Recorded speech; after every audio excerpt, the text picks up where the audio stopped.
Wozanendlebe ngize nendaba. Allegedly. You know, njengoba ngenza le video nje, I'm in a very sad mood.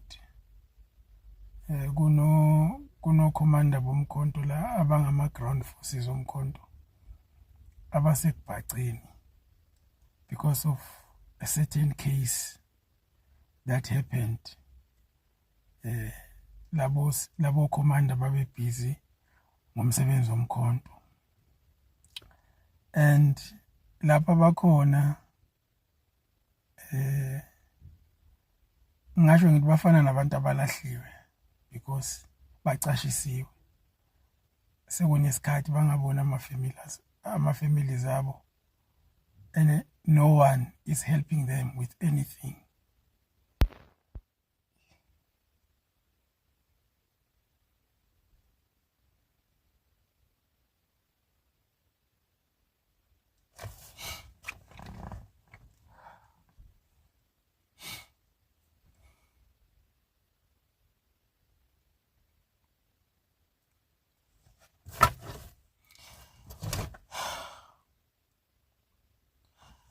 I've tried in my power ukuthi bathole usizo lapho sizo, but I've failed.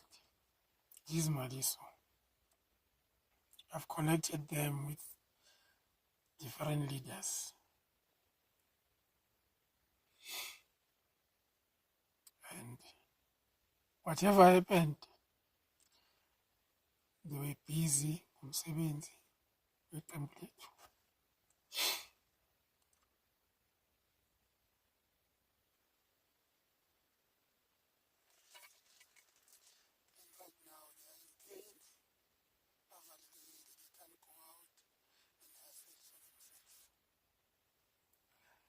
And I'm not even supposed to talk about it here on TikTok or even ask for help kubantu bala ku-TikTok, because they are considered to be abantu ongamele engabe banamafoni, ongamele engabe ba-connecta with the outside world.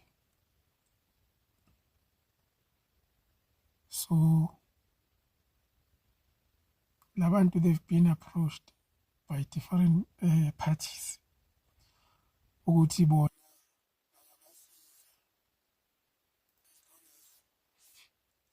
they can change, bajoyine la maqembu, and they will use that against our party.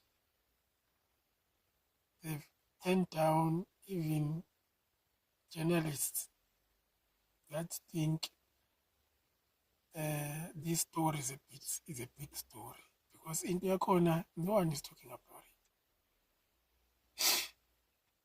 They tried our SG, they tried a lot of people. And I've been trying to secure an appointment in Obaba Undlela,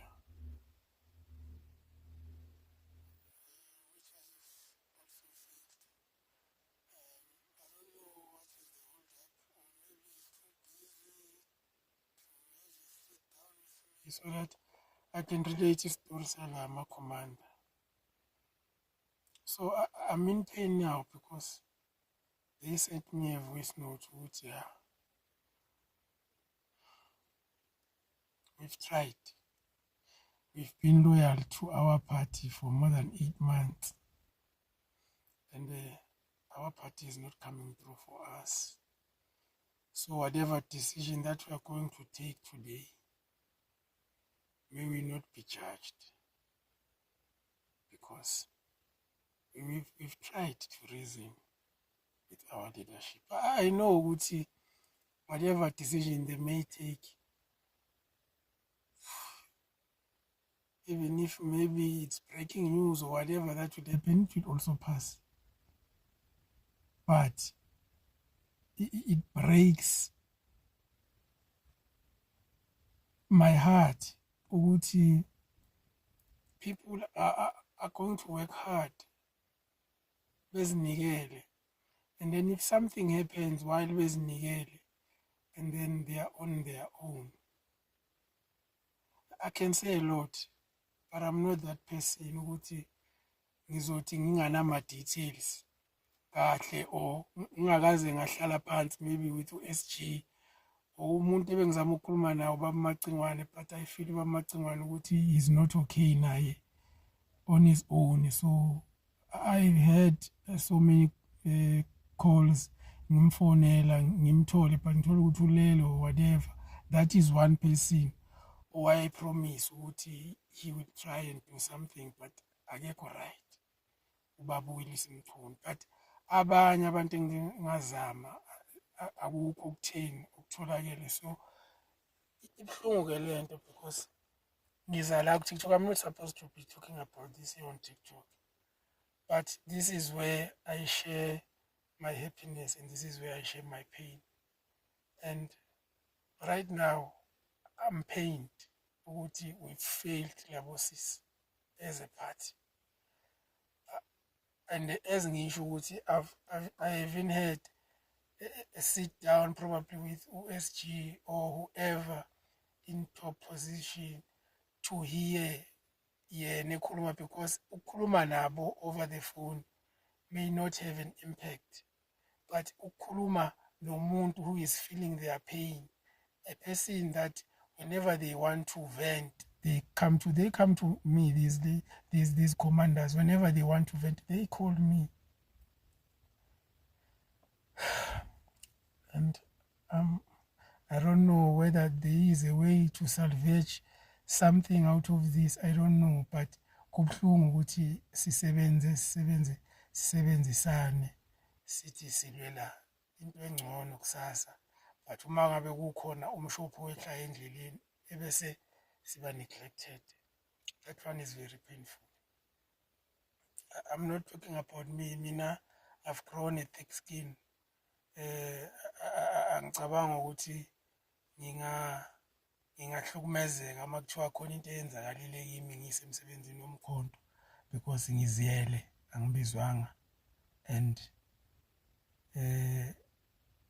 angibhekanga futhi ukubhenefitha anything. But for them, they thought maybe whatever that they were doing bebesebenzela umkhonto, so they are supposed to get usizo emkhontweni if they are thrown into the deep end. It's like they've been sent down to abyss. Lapha bakhona, if I can tell you, when they tell me the pain they are going through lapha bakhona, ukuthi how much they need and they can't talk to anyone, abana izinto eziningi abazidingayo. And it pains me because angazi kumele ngiqalephi ngenzeni. Even if I come to this TikTok and ngikhulume nabantu bomkhonto abalandelayo ngithi asisizeni labantu, and I can't relate a story to you because it's delicate food, so no one will come and help because I can't tell everyone about this. That's why nabo they chose me, and then I've been choosing leadership, not telling everyone. So I didn't mean to make this video long. It's just that there's a lot I want to say, but I'm holding myself back because this is painful.